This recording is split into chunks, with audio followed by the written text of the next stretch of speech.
Feed to lead is a time between someone contacting your business and you contacting them back. And with today's internet world, it's never been easier to get that quick response time down. In this video, I'll show you the exact system that I use for my Facebook ads to not only respond quickly to those leads, but also book appointments on my schedule. My name is Jeremy Christosik, co-founder of RAC Projects AI. Hi, Jeremy. Yes? Hey, this is Ren, your virtual assistant from ABC Mortgage. I saw you were interested in getting pre-approved to buy a home. That's an exciting step. Do you have a few minutes to answer some quick questions so I can help you out? Sure. Great. So are you looking for a primary residence, a second home, or an investment property? Investment property. Got it. When are you hoping to make this purchase? Within the next 30 days, 3 months, or further out? Probably 3 months. Planning for around 3 months from now. Do you have a certain budget or price range in mind for this investment property? I was thinking $500,000. That's a good starting point. How about a down payment? Have you thought about how much you'd like to put down? If you're not sure, I can give you a quick idea. Yeah, I'm not really sure how much I need. No worries.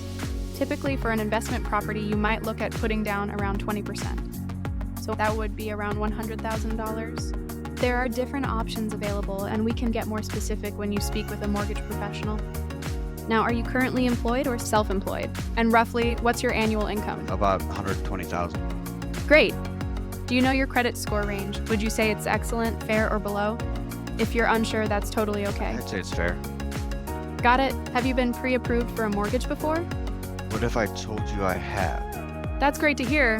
Do you have any specific area or neighborhood in mind for this investment property? Probably downtown Chicago is the ideal. Awesome choice. One more thing. Are you by any chance a military veteran? If so, I just want to say thank you for your I'm not. service. Okay, thanks for letting me know. So, pre-approval helps you understand how much you can borrow and shows sellers you're serious. We've got various programs especially for investment properties. Would you like to set up a no-obligation appointment with one of our mortgage professionals to discuss your options? It can help you feel more prepared. Yeah, that sounds great.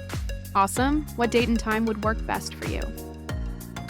How about Friday at 1 o'clock? One moment. I've scheduled your appointment for Friday at 1 o'clock. Everything looks good. If you have any questions before then, just let us know. This appointment is purely informative, no pressure at all. Thanks so much for your time today, Jeremy. Congratulations on taking this step, and we're excited to help you on your journey to investing in real estate. Have a wonderful day. Here we are in VAPI. Once you create your account in VAPI, you'll probably be paying attention to a few areas in this video, which is assistants. You want to create your own assistant. And we'll go ahead and test. I'd recommend for this scenario's appointment setter. And you'll see something like this. If you've never used VAPI before, then you can see the different functionality here. There's a few things that we'll want to just, for this use case, be focusing on. And this is your first message that will be greeting the user. You put your use case in here, what you're wanting the agent to do, and we'll go over prompting here in a little bit, but you would give it a little context as to your company. You can choose your model over here. You have a bunch of different models, of course. I just stick with OpenAI, and you can always choose the different selections here. We'll take a look at the things needed in order to make the phone call. All right, so let's get to building. First things first, we're using VAPI. This automation can be used with any voice agent, whether it be retail AI, Bland, or any voice platform of your choosing. But we just went with VAPI. I've been exploring that for past couple of months, and stay tuned for some additional videos with some other platforms. For now, just give you a run through of VAPI and how it works. So you have our prompt here, diving right in. I just want to go over the most important pieces and then get to the automation. So we'll talk about the actual prompt itself. You have the role and the scenario. I use Markdown formatting because the voice AI agents respond much better. If you're not sure what that is, it's using hashtags or pound signs. It allows the agent to read through it in a more concise, formatted way. I like to give it the role, the scenario, the context, what it's doing, and why it's doing it. For instance, we have you're a mortgage phone assistant with ABC Mortgage Company that's responded to our Facebook ad for a pre-approval for a purchase of a home. So where the user is coming from. So it just gives it an idea. If they so happen to ask questions, it'll actually have some context. Of course, you want to talk about the tone, the style, standard, friendly, helpful, patient. I'm sure you've seen this if you've worked with any type of prompting or voice AI prompting. So casual language, make it feel more conversational, using ums, wells. I mean, that's how we all talk, right? With videos, you stutter, you put filler words in. So it's only natural that eventually, as these voice agents progress, they will also get better at mimicking the way we talk as humans. You never want to interrupt. You do not want to disrupt the call of the user because they're interacting with a robot. So they're going to want to control the conversation to an extent. You want to always keep them on track, be polite, and then return back to our flow. Key points to cover for our use case is, speaking with the right person, making sure they got a couple minutes to talk, and then gets into the nitty-gritty of what we're doing. Our use case here is for mortgage loan officers who put out an advertisement, whether it be on Facebook or any other medium, and somebody clicks on it, and then our voice agent calls them, initially engaging them, interacting with them, and providing that high level of service that's immediate, even though the loan officer might not have been able to just be watching that screen 24/7 whenever they clicked it, whether it be after during a holiday or at your kid's baseball game. The agent calls, asks a few questions. Are you looking for a home, primary residence, second home, investment property, the timeline, the budget, the down payment, just some pertinent information that a typical loan officer would need to pre-qualify, and it will follow up to book the appointment.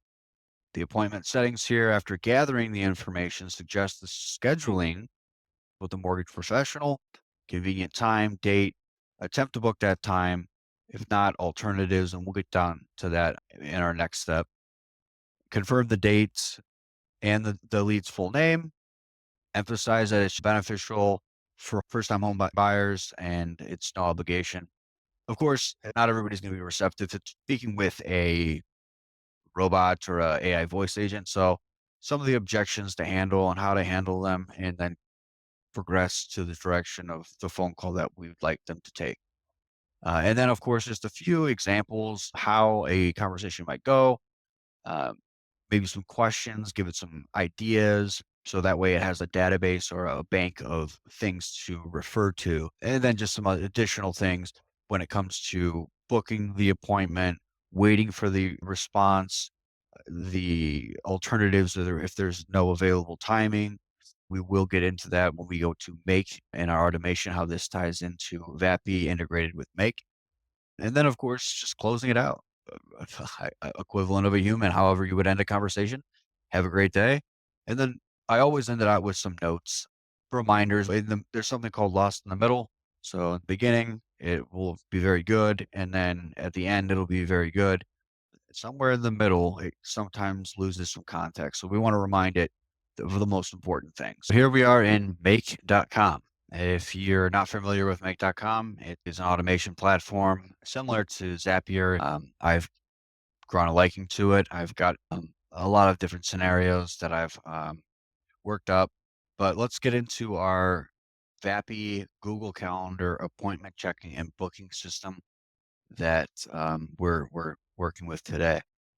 So you can see there are various colors here. These are called modules. Each module has a specific task, and as they're clearly labeled, it makes it self-explanatory. A webhook is, as it says and describes here, as to how one piece of information passes from one platform to another. All the information that we provided the voice AI agent, it stored it, and now it's going to deliver it to this automation platform called Make, and it's going to do all these other things that we're trying to accomplish, which is book an appointment. So once you create a Make account, you can use the description below. The VAPI will be in there as well. We can start from scratch. I'll show you how this is done. You go to scenarios, you'll see a screen like this, and it's really simple. We just need two modules. the Facebook leads. And if you can't see it, you can always search for it over here, adding this little plus bar. You can search Facebook. You'll see Facebook leads, lead ads. It's important that you pick this one that says asset, which means you don't have to watch it. It'll automatically trigger as soon as someone fills out the form. You'll need to connect your Meta account, and this is where you'll see your various forms that you can select or deselect as you see fit. The second module is the VAPI module. You want to create an outbound phone call. Connect those two together. Now, this is where we'll fill in some information. We'll leave some information out because it's not relevant to our scenario. Here, we'll go over and grab the assistant ID. You could find the assistant ID in your agent that you make. For our use case, we'll go ahead to this Facebook lead form assistant, and you can see assistant ID at the top. You copy and paste this in this field. This should usually blank because we have ours over in VAPI.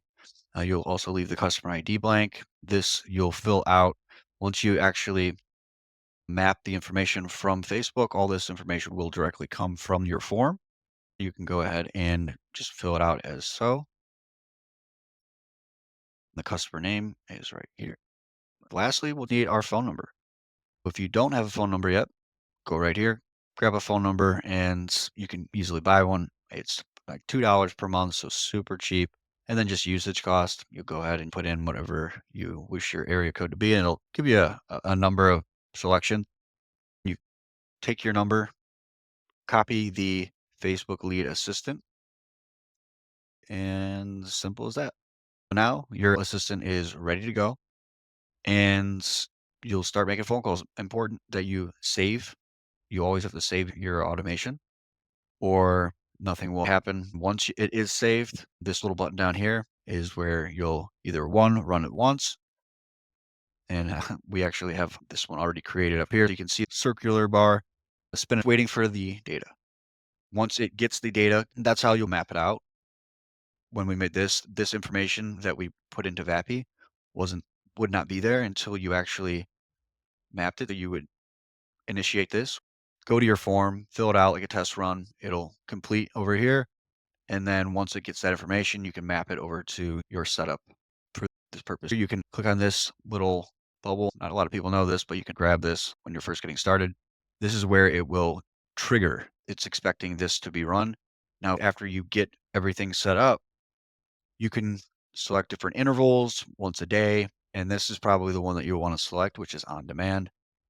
Every single time it's run, somebody fills out your form, this will automatically run in the background and trigger our assistant. But while we're on the topic of assistants, there's one other thing that you'll need to use the agent completely, and I'll just cover it right now while we're here, and that's tools. So tools is we're going to be able to find the information needed in our next scenario. So I'm not going to go in depth on this, but just know the tools is going to come into play a little bit later when we're scheduling our calendar appointment. Once it makes the phone call to the end user who filled out your form, well, it's going to need to know when and how to book the appointment on your calendar.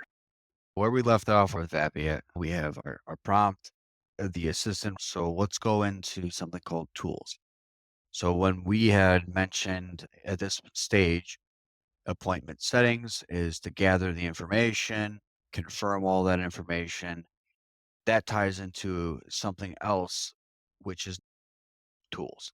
We'll go over to tools. You can see here, get appointment. We've set this up as an integration with make.com and connect our make scenario with a tool that can be triggered during conversations. So what we did is we gave this tool to the VAPI agent. Anytime that you're trying to book an appointment, you're going to call this server URL, which is a webhook. Now, if you want to make this webhook to start off with module 1, you would go and click on this bottom button here. You would click custom webhook and then build it out from here. For now, we'll leave that blank, but know that this webhook came from Make and we implemented it into VAPI's tool. We'll save it here. For the details, it's to get an appointment. Very descriptive, very simple, very concise. Don't overcomplicate this. The longer you make it, the more complicated that the agent's going to get. It's going to mess it up. It's not going to send the right call to the webhook. But you want to keep it. Book an appointment when the name is captured and an appointment time is stated by the user. Once it has the appointment time and the name and it's been captured, then it's going to call this webhook, which will then go to make.com. There's something called Unix time, and Unix time goes back to 1969, 1970. And the way that they figured it out was there was so much confusion by how time zones were interpreted, how computers would understand to talk with one another. So they came up with a standardized form, which is Unix. What it does is it counts every second from 1969 or 1970 up until the current date by seconds. So that's how it has a standardized format. But unfortunately, we have to convert that and we use AI to do so. So that's where we implement our ChatGPT module here. Create a completion right here. So go ahead and this would go right there. So anyway, so then once that has been stored, you would put your Open API key here, make your connection, whatever that might be, and then you start to do the prompting. So you do a system prompt, and you basically tell it, we've got the information that we needed to book a date and time, and you're going to receive the current date and their response. Your task is to extract the information, convert it to the requested date and time into ISO format. It's a standardized format that Gmail uses. We need to make sure that the output is strictly in that format. Do not include anything additional that the voice agent might have picked up from the user. If there's no time zone specified, it's just going to assume that time zone is America, New York, or Eastern Standard Time Zone. The next step is the user role. So we have our system role here, which is basically telling ChatGPT what we want it to do with the information that it's been given. Then we want to go ahead and do something with that information. Now it's acting as the user. We want to take the current date and time, which would give it to them to get into how this automation works. The way to get to this is you would go to your text content here, click, and then over here on the far right, you're going to see a little calendar and you'll have format date. This is where it gets into the complexities of how computers interpret time. It doesn't make a whole lot of sense into how we've been educated, whether you're from one part of the world or another. It's trying to standardize it. So we format the date in the time, which is now, the current date and time.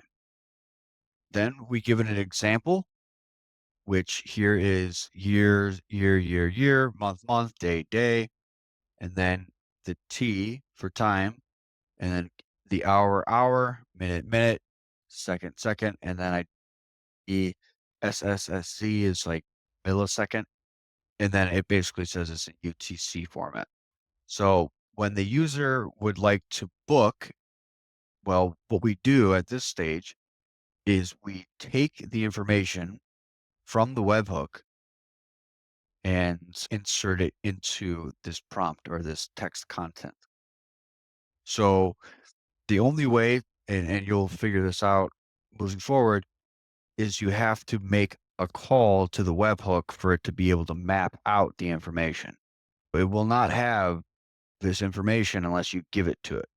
So if we wanted to give, let's just say we move this down, let's say that never existed, and let's do an example here just to clear up any confusion.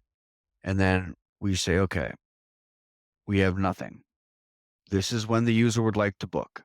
You click, and then you have to go down and map it out. So you go to message, And then you look at tool calls, because remember, VAPI was using a tool. So you open that, you go down to your function, your argument, which doesn't really sound like an argument, but it's what the user requested as far as the booking time. So then you would insert it there and move on with the next module. So let's just assume that none of that took place and move on. So now you go to your Google Calendar. At this step, we're no longer working in VAPI. And now we have all the information. The payload has been received in Make. So now we are focusing on the integrations that Make has with Google Calendar. So now we have to insert another module, the additional module. If you can't find it, it's right down here. It's one of the most commonly used ones. You'll click on Google Calendar, and then you'll just find the Get Free Busy right here. Get free busy information, and click that, and that's where this would go. So let's get that out of there. Now let's go into this. The minimum time is the time that the user had requested, and we'll don't create that again, but we'll put that in there. The time zones, America, New York. We're going to have the AI convert that into the Google Calendar result, where then it'll take that and it'll add minutes. Now, this step right here, I'll explain briefly. Whether you have a calendar event that's scheduled on your specific calendar, and you have increments of time of 15 minutes, 30 minutes, 25 minutes, whatever it is, you have to take the result of the time that was requested, that was changed. You got the webhook, and then you standardized it and brought that information into the Google Calendar. You said, here's the minimum time that they're looking for. The maximum time can only be after the duration of the time that I typically have my meetings for. In this example, it's 15-minute meetings. If your meetings are 30 minutes long, then you would put 30. If it's 60, then you put 60, or, an hour and a half, 90. So in order to get this, the same exact thing that we did over in this module. So if you can recall, we'll just kind of like pull it back here. In order to get this format date, all we had to do is click, go over to the calendar, and then find this down here. So we're not focused on this module anymore. We're moved on to the next, but I just want to give you a refresher. So in order to get this, we would just simply click, and then we would go to the calendar, add minutes, and then follow suit. Let's assume that this never took place. So let's delete add minutes. And let's pop in the information outlet.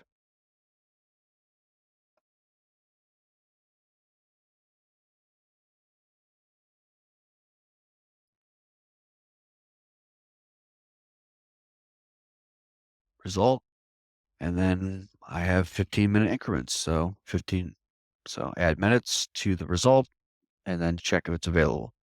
So nothing more to it right here. You would just want to put to the calendar. You'd have to link up your calendar that you have synced with your make.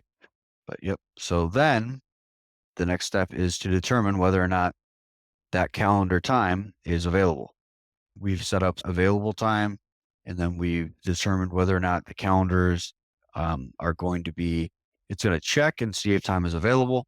If it's not available, then it's going to go down to this route. Reformat everything, check the calendar again, add a 24-hour time frame. Let's focus on if the time was available that the user requested. This filter will determine whether or not the calendar start is available. In order to do that, follow this sequence. Calendar start, the actual calendar of the individual you're looking to book, and you would see busy, start, and determine if that start time is available. If not, that filter would fail and it would go to the fallback, which is not available. In our case, let's say that it was, we took this is the time when the user would like to book. We took it from the tool from VAPI, and then we mapped it out. We decided tools, function, arguments, booking. You can see right here, this is the time that came through the transcript. So now the same thing applies. We go over here, we take a look, we say, okay, this is what the event name should be, booking. And then you basically map it out. So same process again, message, tool call, function, argument, booking. So right there, it's going to this calendar. It's making this event name. And then it's saying here is the start date because, well, you have to have a start date. It doesn't have an end time because, well, we specified that the duration was 15 minutes and that it's going to end in 15-minute increments. You need to take, and keep in mind, this is important. When you're looking at modules, you almost always want to take the previous information and move it to the next step. In this instance, we're taking the information, not even from the previous model, but from the model that produced the most relevant information. We took the information from our ChatGPT module that we said, convert all of this into a format that we want to be standardized, if you can recall, to be standardized in a specific format. So we said we want it to be in a ISO 8601 UTC format without any additional notes or text. It pretty much did that, right? So what it did is it then produced a result. So we're going to have to go ahead and see what that result came from. It was the content. Now, I understand this is probably, it's confusing because I was very confused as well, but we have to understand all of the stuff that's building up until this point. So now we look back and say, what was the content that this produced? The cool part about Make is you can see what it's referring to. You can see the little blue bubble here is referring to this module. The red is to the left, the start to first webhook. And now we're talking about a standardized EST time. We have to figure out what information we want from that. Well, we want what was produced. This is what we asked for, right? So since we asked for that, we're going to give it to it. That was our start time. So if you look back here, you can see this is the format we are asking it to give us. As a result, we ended up getting it by just a couple more clicks and seeing it right here. That's that module. Then it goes to the next, which is a response, or it basically takes the tool call and tells the VAPI voice agent. Remember, they're still on the phone call while this is taking place. This is all going through automation, and the end user is still on the phone. The VAPI agent has to be able to tell the end user, yeah, that time's available. Let's do that. We got you booked. You're good to go. So it needs to be able to acknowledge the fact that it was successful, relay that information back to the user. That's the beauty of this whole system. It's seamless in the back end, but on the front end, it seems like, okay, well, yeah, you just came out of that with thin air. It went through a whole step that had to convert the time zone. It had to check the calendar. It had to determine whether or not the time zone was available. If it wasn't available, it would have to go down a different flow, and it would have to determine 3 close variations to that and then recommend it back to the agent or the user. In our case, for all intents and purposes, it was successful. We went down the successful route. We were able to book the call, and is booked on the loan officer's calendar. I want to thank you for taking the time to watch my video. Hopefully you learned something. If you have any questions, ask in the comments below. Before I leave, I want to make sure you're aware of the AI value assessment tool. I built this tool based on research. based on scenarios. You can access this tool for free, and you can see how much your business is actually losing on specific key areas. So some of the things highlighted are customer service, virtual receptionist, AI appointment setter, all the things we just went over. But it goes much more in depth. So what your current annual customer service budget is, how much are you actually spending? It'll do the calculations for you. It'll provide statistics, resources, how much money you're potentially saving or losing. Check out the tool if you'd like. It's for free. It's in the description below. And I'd love to hear your comments if it's working for you, if it gave you insight and ideas for your business. Thank you for listening. Take care, and we'll see you in the next one.